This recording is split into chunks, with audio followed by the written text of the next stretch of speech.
back. I'm Carl, and I'm ready to talk about DEI, diversity, equity, and inclusion, and how it's ruining the job market. Part of the reason that DEI is working against the job market is because it is way too much information being passed among employers and employees. Before I even get that far, let's talk about DEI in the perspective of civil rights.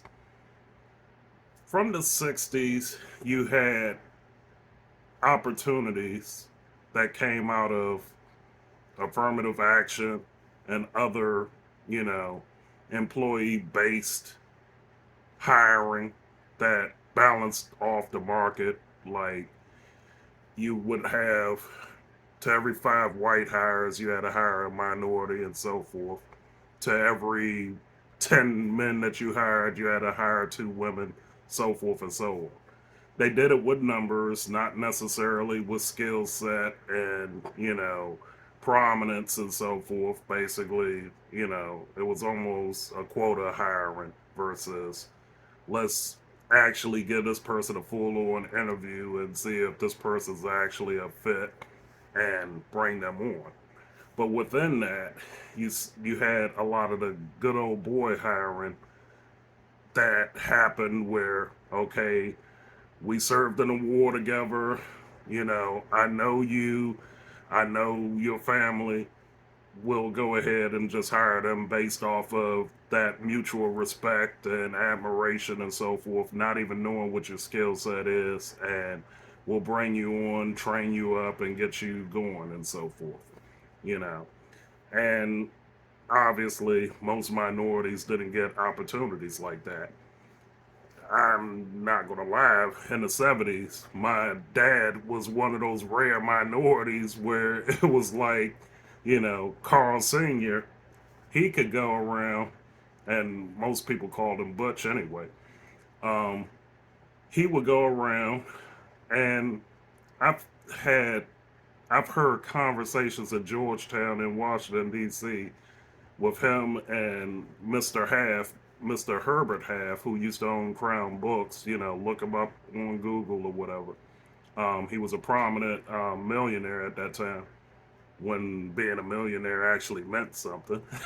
Now, if you're not a billionaire, you're not worth anything or whatever. So he would talk to my dad about just hiring him just because he liked him. He just wanted him around. He loved his personality, so forth and so on. And my dad would turn him down. And it was like, is he crazy? What is he doing, man? you know?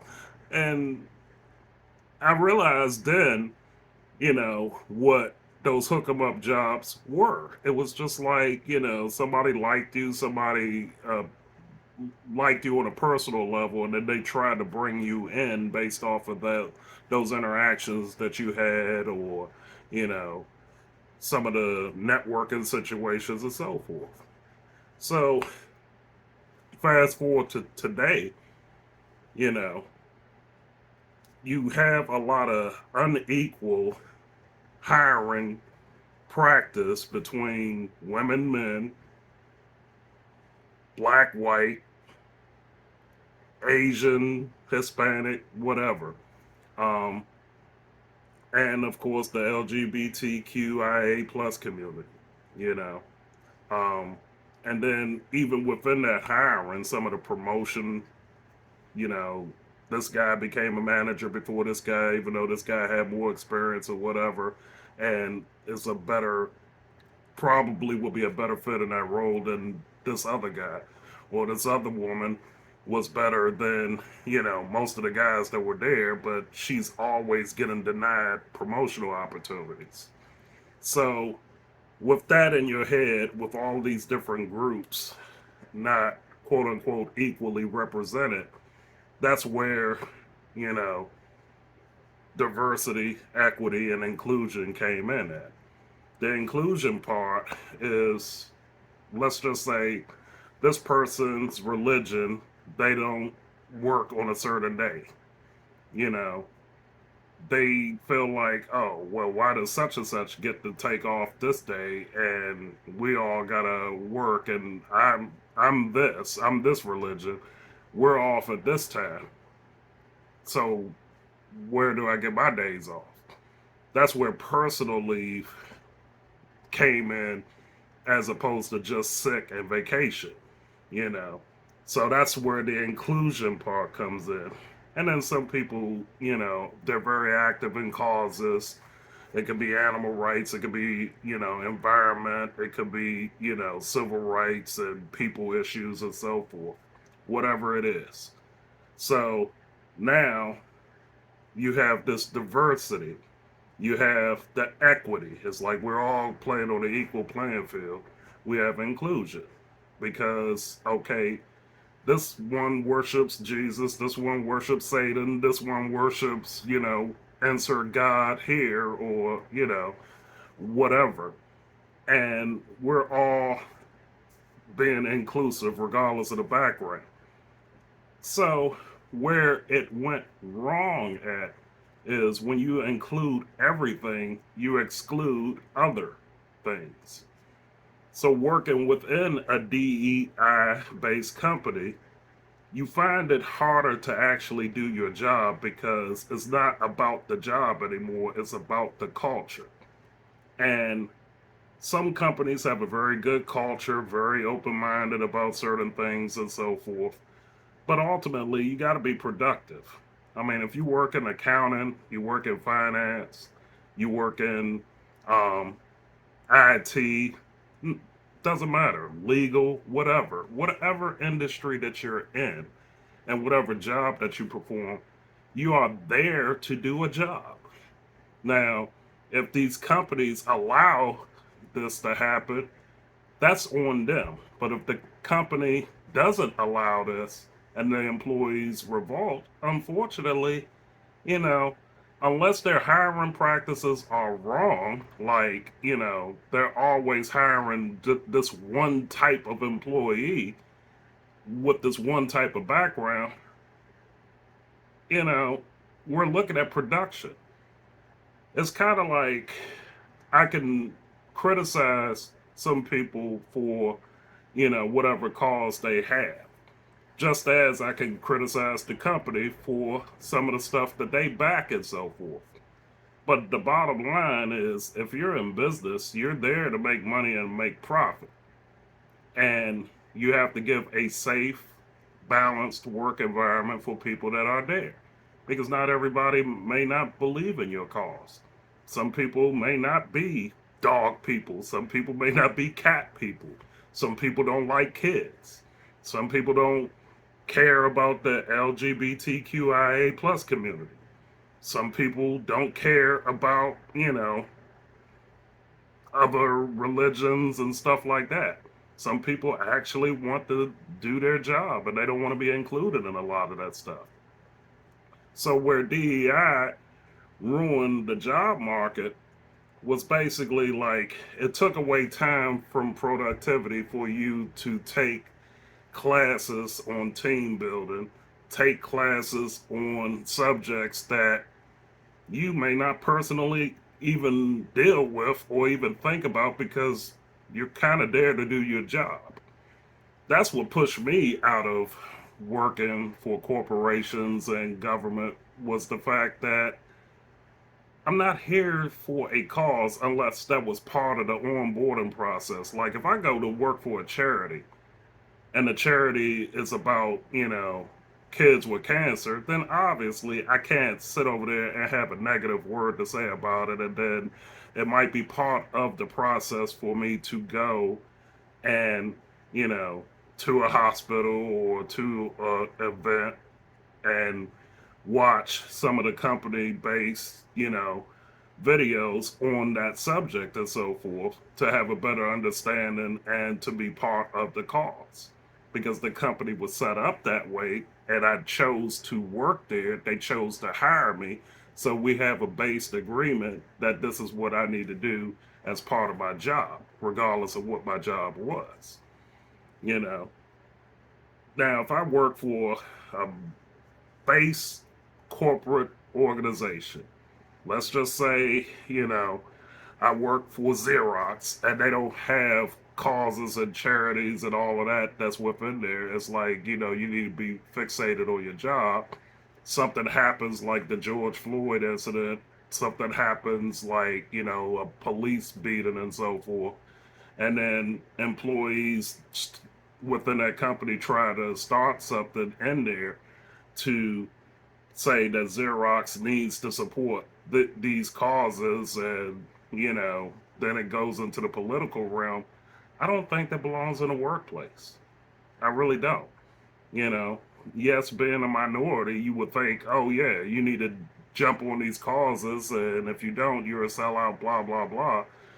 No, we need to be able to separate what's going on the outside of a company versus what's going on in the inside of a company. I shouldn't have to know, you know, what your feelings are on police or what your political dealings were, because I came from the old school workplace where it was kind of like, look, we don't talk religion or politics here. We don't talk about social issues here. Do your job. You know, there may be an occasion where it might be some conversation, and this is a funny story. There was a law firm that I worked for. Um, the OJ trial was happening. So that was 1994, I believe. And I remember, you know, being a law firm, a lot of the lawyers there were analyzing the case. They had it on their TVs because a lot of the offices had regular TVs, not no flat screen TV like everybody, has now. I mean, the old tube TV. Some of them like that 13-inch Magnavox, and some of them might have had the big 19-inch box and stuff like that. And the trial was on, and probably 90% of those attorneys there felt like OJ was going to get locked up, and they had. I remember one of the main partners there, one of the management committee members, he had platters of food in his office ready to celebrate him being guilty on all charges. And I can still remember how red he turned when that first not guilty verdict was read. And it just kept going down the line, not guilty, not guilty, not guilty. Those platters, I remember he was telling the support staff, throw that S in the trash. I mean, he didn't want nobody eating off of it. Of course I took some of that home because, I had a young family and all of that. So it was like, they allowed that incident to come into their office versus just looking at it from the outside like, okay, this trial is such and such. Of course, people are going to have deep feelings about, certain trials and certain incidents. I just found that funny that they were so invested in that trial that that just changed their mood, man. They was like, oh, the legal system sucks. I still remember the comments that was coming from that OJ trial and how angry they were. And look, on my side, based off the evidence and the trial that I saw, hell, I thought he was guilty, you know. Um, but he got off. But we're not here to talk about the OJ trial. But that also lets you know that management level, even owners, partners of the company, could get lost in a lot of social and political issues as well, you know, and it migrates down through the staff, and then the staff reverberates. Well, why can't we do this if you guys are doing that? Well, you don't own the company, you know. But what I'm getting at, DEI is ruining good people from actually doing their jobs in a company because You have so many causes that are being taken up. If your cause is not represented, if you deeply believe in it, then you're going to feel like you're ostracized. I'm a type of person where it's like, look, there's separation of duties here.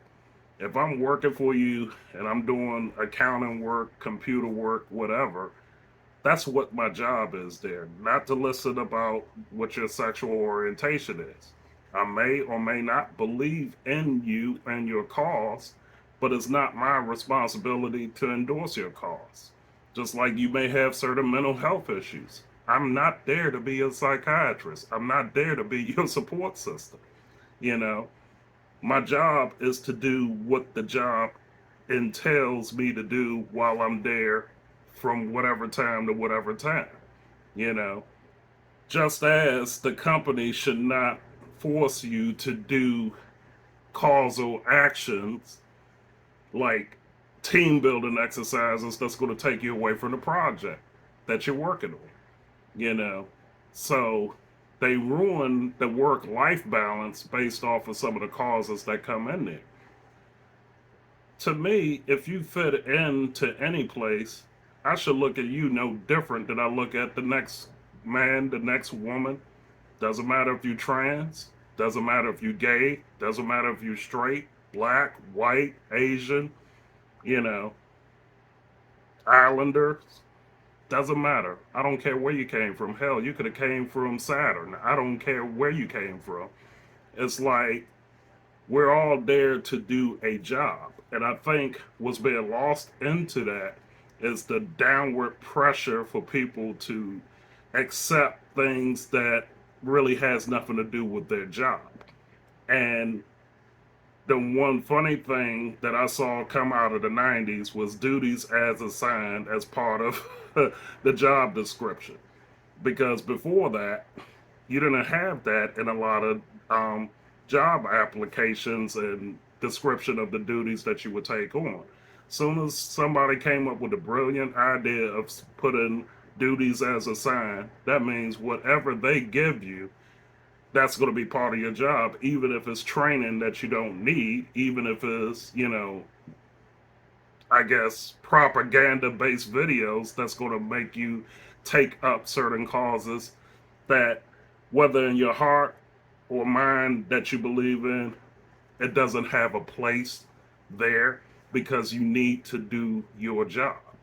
So, with that going through that process, DEI has ruined a lot of good employees that really want to get their job done and really want to focus on their job, taking their focus away because they hire folks that have an agenda as opposed to folks that have a commitment to doing work and trying to grow and do the right things on, you know, in their place of business.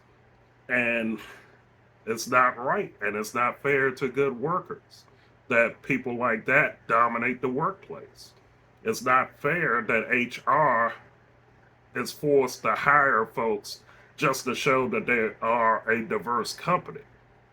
Diversity should not go as in terms of, okay, we're going to support your cause while we're paying you to work for us because it's taken away from the work. It is okay for you to fit in within this criteria of dress code, conduct, ethics, while you within these walls. And then when you get out on social media, hey, you know, there's nothing wrong with putting NDA or some sort of agreement saying that, look, you're not going to go out there and talk about how bad our company is, and you're not going to talk about stuff that happens internally online. You know, you almost have to do that because you have people that come in, you know, they find every excuse not to work, you know, they're mentally off that day. They're, you know, they saw something on television that's disturbing them. I mean, there's times where, yes, that can be overwhelming, but then you can't bring that to work. You have to have a certain separation in your mind. You may have had a bad argument with your significant other. You may have had a bad argument with your kids, your parents, whatever. You still can't bring that to work, you know? And on the other side of the coin, people need to be allowed not to harass other people because they are going through something. But if you can keep professionalism where you can allow that person to do their job without having, all these outside distractions, I think the workplace will be a lot better. Then you're eliminating the need to say that you're diverse, that you include, and, you know, equity. That is like the biggest lie that I've ever seen when it comes to DEI, because all of those positions are not equal, and the pay should not be reflective of equality. You may have three people that are financial analysts, but this particular financial analyst has more skill than the other one. This one may actually do more work than the other one, and the pay should reflect that.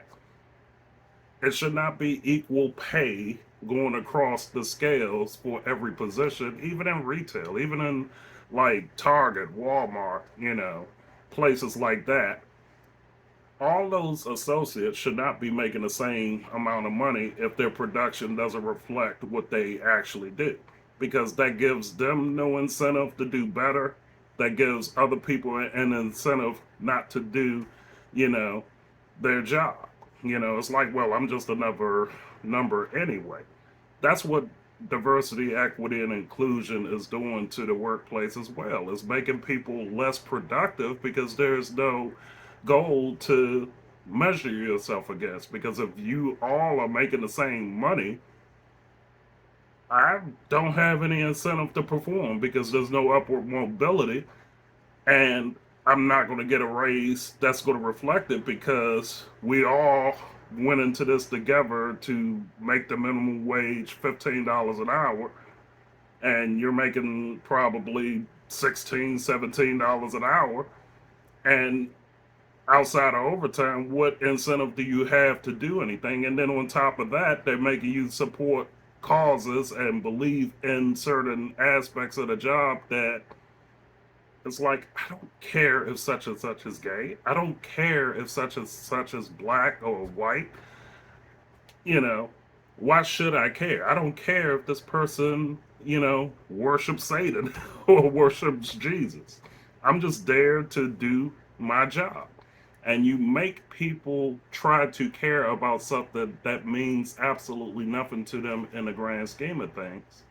And you forcing good people to leave the job market, start their own business, which is a good thing because they can, create their own job or go to a better company that's more supportive of them doing their job versus them trying to support a cause that they probably could care less about that doesn't affect their life. I'll probably do a follow up to DEI, but within explaining that, that's one of the reasons why I left the workforce. I just couldn't do it anymore. It was like I felt like I was spending like between 40 to 60% of my time trying to actually do my work. I had to do work to do my work, if that makes any sense. It's like, okay, I got to deal with all these issues just so I can do a spreadsheet. I have to deal with all these other issues just to create an access database. It's asinine. You know what I'm saying? You hired me to do a job. I can't do my job because you have this culture of you got to support these causes, but yet you want me to do this. And comparing notes over the past 15 plus years, I hear a lot of people saying the same thing, and that's why they leave in the workforce. It's like they can't do their jobs because the company or the departments they work in only care about, what causes they can take up and ways to avoid doing the actual job, whether it's directly, indirectly, whether it's covert or overt. That's what they're doing, and it's killing the job market. A lot of you probably won't agree with this because you're a beneficiary of that type of system and so forth. Well, I want to be represented. I want to be heard. You don't need to be heard. You don't need to be represented. You just need to do your job. You know, I shouldn't care what your background is if you don't tell me. If you don't tell me this is what you are, then I don't have a picture of anything except what you represent as a person. I shouldn't have to tell you, you know, who I'm sleeping with in order for you to have a total picture of Carl. Oh, I didn't know he was dating her and blah, blah, blah. That's no different than figuring out that somebody's gay. You see what I'm saying? That or somebody's lesbian or somebody's trans. That should not be the forefront of your mind going to work. Your your focus should be on doing your job. And they're afraid to do that nowadays because they're catering to the wrong types of people, unfortunately. You know, I shouldn't have to know or care that you have 20 dogs in your house. I should not have to know or care that you have a foster home. I mean, that's nice, but it should be the focus on the job. And that's why I refuse to go back to corporate America, the government. I'll do a contract and I'll stay off site and do a lot of the stuff for them so I don't even have to interact with a lot of the people there so I can actually get stuff done. And that's what a lot of companies are doing. They're outsourcing their jobs because of the culture there, more so than, them being able to hire the folks because they don't want to hire problem children. They're not going to hire somebody that's going to eventually sue them because they feel like their rights are being violated and so forth. I'd rather hire this contractor where he or she or they do not have to even come in the office and they can, give us 100% production versus an employee that's going to give me 20% production that I can't tell what to do because, you know, they have all these issues coming into the door and issues that we wouldn't care about if it wasn't brought to the forefront.